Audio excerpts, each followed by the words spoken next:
News 18 India.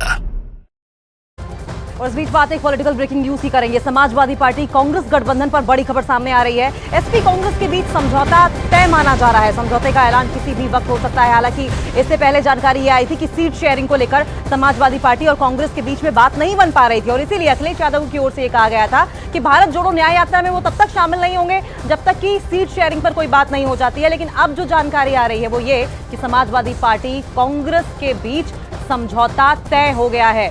समझौते का ऐलान किसी भी वक्त हो सकता है। ये बड़ी खबर आ रही है सामने। समाजवादी पार्टी कांग्रेस के बीच सीट शेयरिंग को लेकर पहले बात नहीं बन पा रही थी, जिसको लेकर अखिलेश यादव की ओर से बार बार बयान भी दिए गए। हालांकि भारत जोड़ो न्याय यात्रा में शामिल होने के लिए एक टर्म एंड कंडीशन के तौर पर भी अखिलेश यादव की ओर से ये शर्त रखी गई थी कि जब तक सीट शेयरिंग का फॉर्मूला तय नहीं हो जाता है, कांग्रेस क्लियर नहीं कर देती है कि कितनी सीटों को लेकर बात बननी है, तब तक मैं भारत जोड़ो न्याय यात्रा में शामिल नहीं होऊंगा। न्यूज 18 इंडिया संवाददाता अरुण हमारे साथ लाइव मौजूद है। अरुण, सबसे पहले बताइए क्या डील हुई है? देखिए, पहली बात तो यह है कि दोनों तरफ से, कांग्रेस और समाजवादी पार्टी दोनों तरफ से कंफर्म कर दिया गया है कि उत्तर प्रदेश में दोनों पार्टियां मिलकर चुनाव लड़ेंगी। 17 सीटों पर फिलहाल सहमति बन गई है कि 17 सीटें समाजवादी पार्टी कांग्रेस को देगी।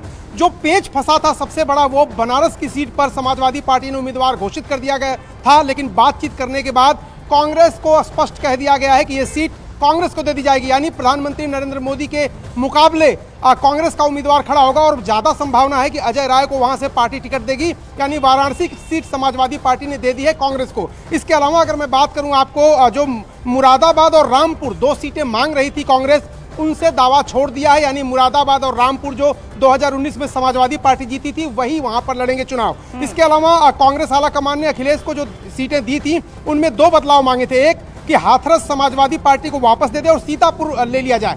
यानी कांग्रेस कह रही थी सीतापुर हमें दे दो, सीतापुर कांग्रेस को देने की बात हो गई है।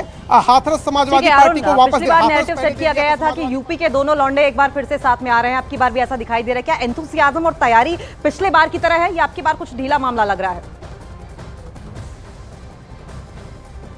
देखिए, अगर समझौता ये जिसका ऐलान कुछ घंटों में हो जाएगा, इस तरह के दावे दोनों पार्टियों की तरफ से किए जा रहे हैं, तो अगर ये सारी बातें कंफर्म हो गई हैं, सीटों की संख्या निर्धारित हो गई है और किस सीट पे कौन लड़ेगा ये तय हो गया है, तो अगले कुछ घंटे में ऐलान हो जाएगा। और अगर ये ऐलान हो जाता है, देखिए सबसे बड़ा जो संकट था दोनों दलों के सामने वो था मुस्लिम वोटर।